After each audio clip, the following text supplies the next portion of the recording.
हाँ, शुरुआत करते हैं एक अहम वित्तीय नियम से।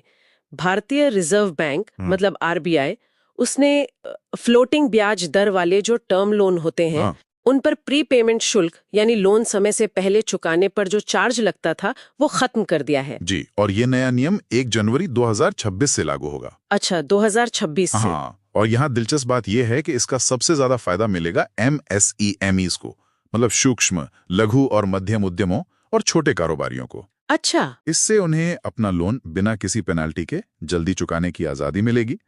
पर यह याद रखना होगा कि ये छूट फिक्स्ड रेट वाले लोन पर लागू नहीं होती। ओके, सिर्फ फ्लोटिंग रेट। जी, साथ ही जैसे प्रोसेसिंग फीस है या कोई लीगल चार्जेस हैं, उन पर फिलहाल कोई राहत नहीं दी गई है। ठीक है। अच्छा, अब वैश्विक स्तर पर देखें तो एक और खबर है। भारत जो है सामाजिक सुरक्षा कवरेज में दुनिया में दूसरे स्थान पर पहुंच गया है। हाँ, ये काफी अहम बात है। करीब 64.3% आबादी अब इसके दायरे में है। चीन पहले नंबर पर है 70% के साथ। ये एक महत्वपूर्ण उपलब्धि है, बिल्कुल।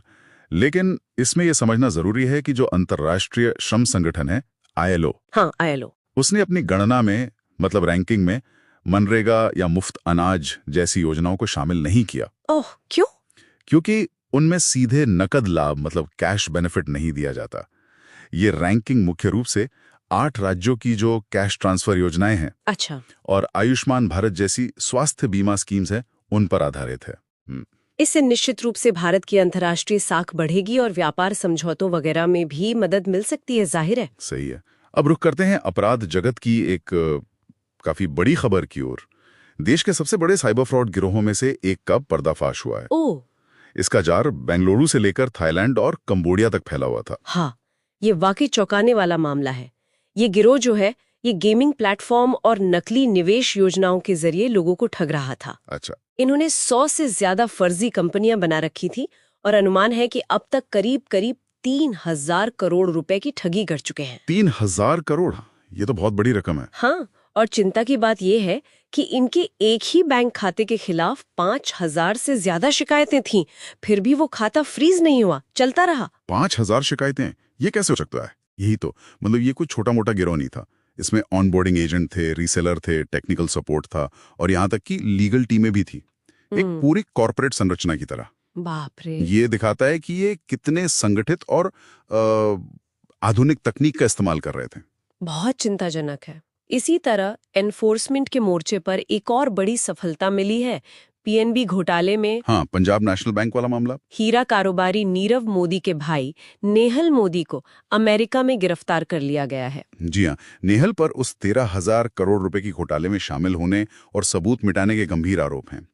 भारत ने उसके प्रत्यर्पण मतलब एक्सट्रेडिशन का अनुरोध किया था। अच्छा, ये गिरफ्तारी सीबीआई और ईडी यानी एनफोर्समेंट डायरेक्टरेट दोनों के संयुक्त प्रयासों का नतीजा है और इसे भारत के लिए एक बड़ी कूटनीतिक सफलता माना जा रहा है। ये अच्छी खबर है।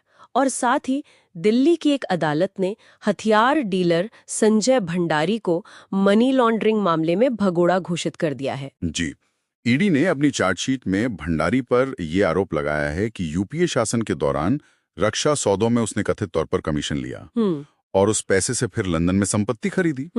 उसे भगोड़ा घोषित करने से अब अधिकारियों को उसकी संपत्तियां जब्त करने की कार्रवाई आगे बढ़ाने में मदद मिलेगी, भले ही वो उपस्थित ना हो। मतलब उसकी प्रॉपर्टी अटैच हो सकती है अब। बिल्कुल, ये कदम वित्तीय अपराधों के खिलाफ एक कड़ा संदेश देता है। सही। अब आते हैं नागरिक और राजनीतिक मामलों पर।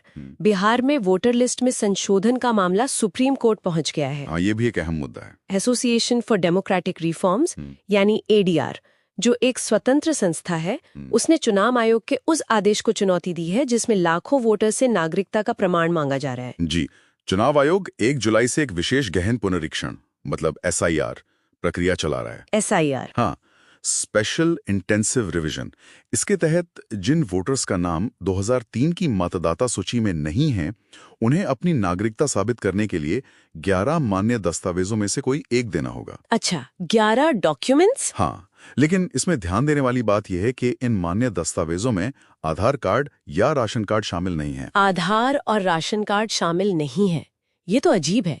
ये तो सबसे आम पहचान पत्र माने जाते हैं। बिल्कुल, एडीआर का यही कहना है। उनका तर्क है कि ये प्रक्रिया नागरिकों पर अनुचित रूप से नागरिकता साबित करने का बोझ डालती है और इससे लाखों असली वोटर लिस्ट से बाहर हो सकते हैं। ये तो गंभीर बात है। हाँ, उन्होंने प्रक्रिया की पारदर्शिता और जो टाइमलाइन है उस पर भी सवाल उठाए हैं। ये मामला मतदाता अधिकारों और प्रशासनिक प्रक्रियाओं के बीच संतुलन का एक अहम सवाल खड़ा करता है। बिल्कुल। और अंत में खेल जगत से एक शानदार खबर। शुभमन गिल ने इंग्लैंड के खिलाफ दूसरे टेस्ट की दूसरी पारी में 161 रनों की बेहतरीन पारी खेली है। हाँ, जबरदस्त पारी थी वो। और इस पारी के साथ उन्होंने महान सुनील गावस्कर का 54 साल पुराना एक रिकॉर्ड तोड़ दिया है। 54 साल पुराना रिकॉर्ड? कौन सा? गिल अब एक टेस्ट मैच में सबसे ज्यादा रन बनाने वाले भारतीय बन गए हैं। कुल 430 रन बनाए उन्होंने उस मैच में। गावस्कर का रिकॉर्ड 344 रन का था। ओह वाह! इतना ही नहीं, वो एक ही टेस्ट में शतक और दोहरा शतक लगाने वाले सिर्फ दूसरे भारतीय खिलाड़ी भी बन गए हैं। बहुत बढ़िया। हाँ, ये इस युवा खिलाड़ी के लिए वाकई एक बड़ी उपलब्धि है और भारतीय क्रिकेट के भविष्य के लिए अच्छा संकेत भी। तो आज में हमने वित्तीय नियमों में कुछ राहत देखी।